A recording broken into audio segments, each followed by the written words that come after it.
Alright, Shalom.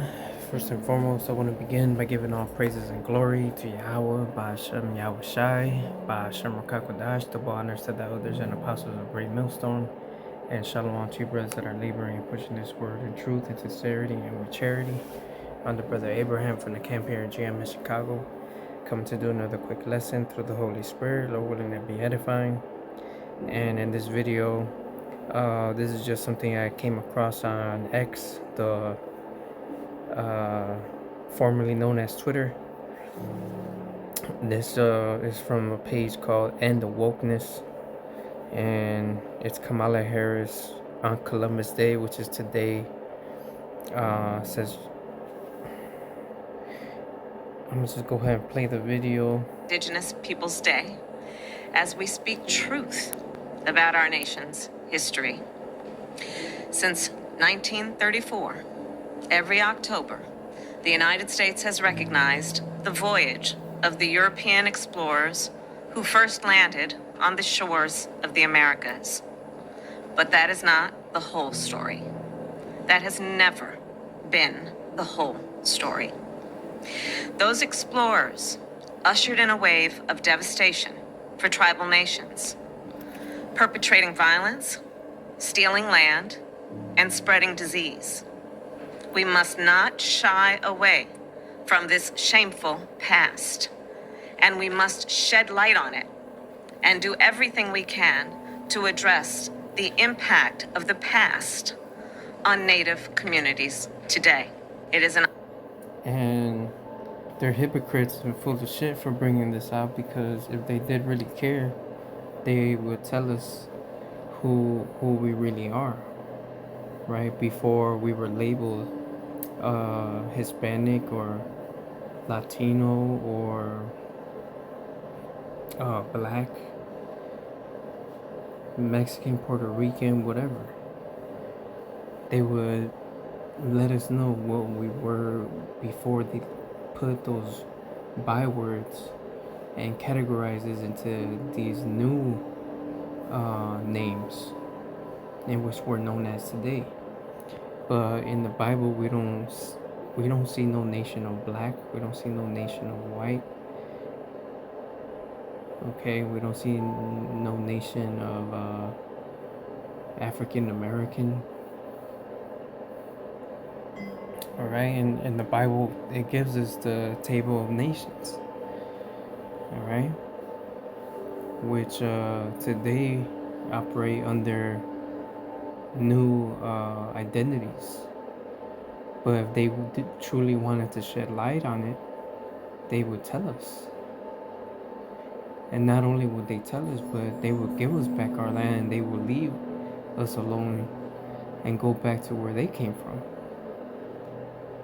All right, so let's go ahead and start off with the book of Nahum, chapter 3 and verse 1. It says, "Woe to the bloody city, it is all full of lies and robbery, the prey departeth not."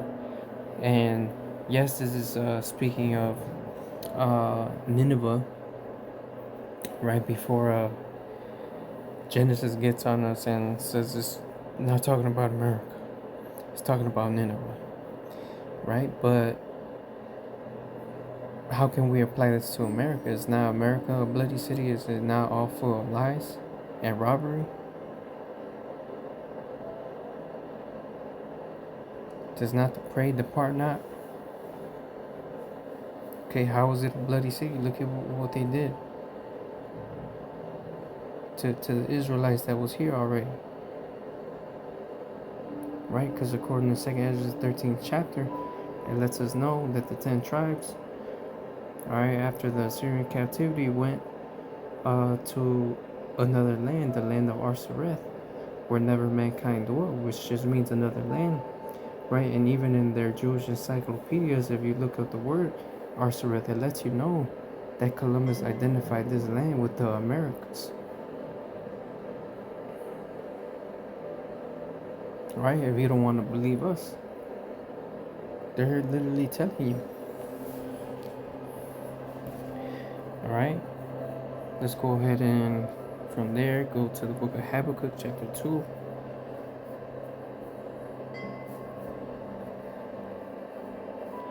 and 12, it says, "Woe to him that buildeth a town with blood, and establisheth a city by iniquity," which is what Esau Edom did. They built a town with blood, our blood, and they established this by iniquity. Okay, let's get the book of Numbers 35 and verse 33. It says, "So ye shall not pollute the land wherein ye are, for blood it defileth the land, and the land cannot be cleansed of the blood that is shed therein, but by the blood of him that shed it." So this land, America, is polluted, right, by the blood that was shed. And this land was shed off the blood of the so-called Negroes, Latinos, and Native Americans, right? So-called. So this land won't be cleansed until the blood of those who shed our blood is shed, right? That's a recompense. That's the only way to cleanse this land. So this land is going to stay defiled until Esau Edom's bloodshed is shed all over this land. Okay, so from there, let's get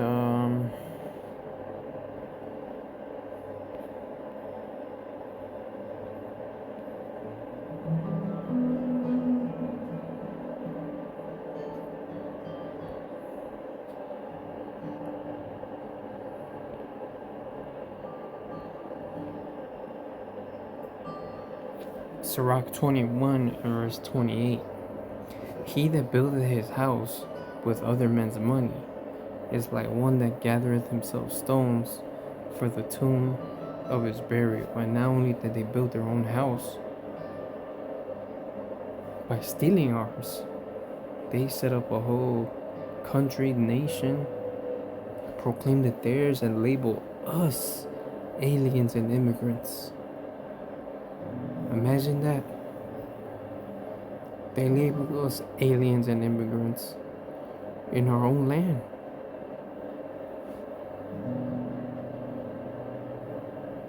How about that?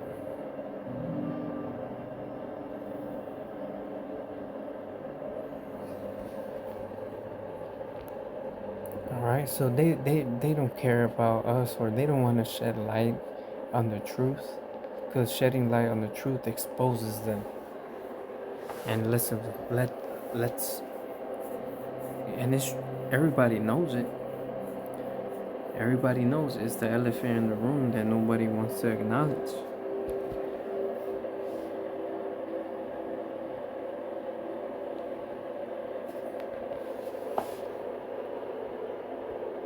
Alright, talking about Columbus Day, man.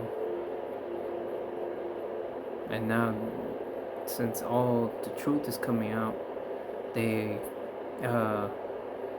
took that away, and then they put Indigenous Peoples Day.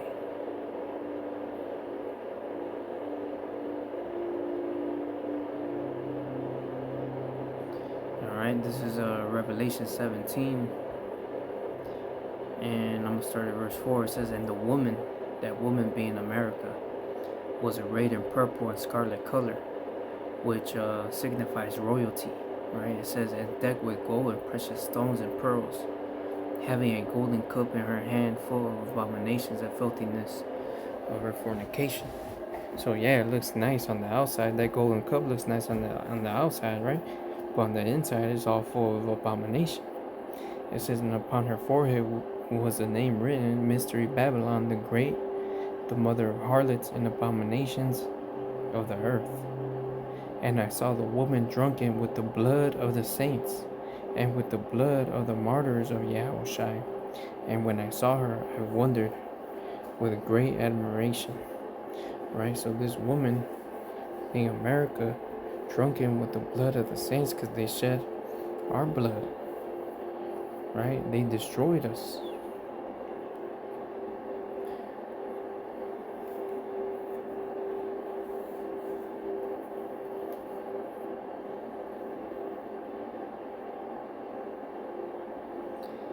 Alright, so now let's get Revelations 18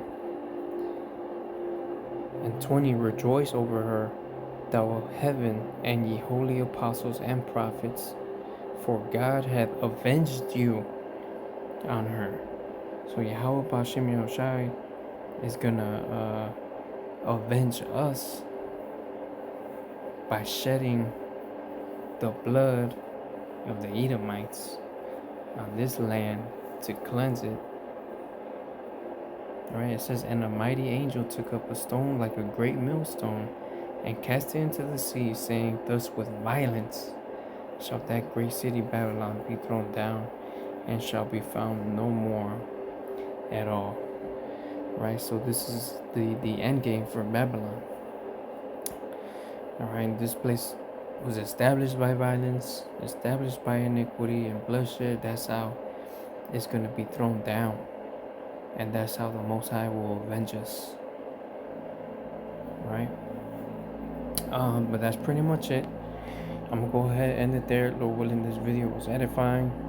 As always, our honor, glory, and praises goes to Yahweh, Ba'ashem, Yahushai, Ba'ashem, Rakakudash. Double honors to the elders and apostles of Green Millstone. Until the next time, Shalom.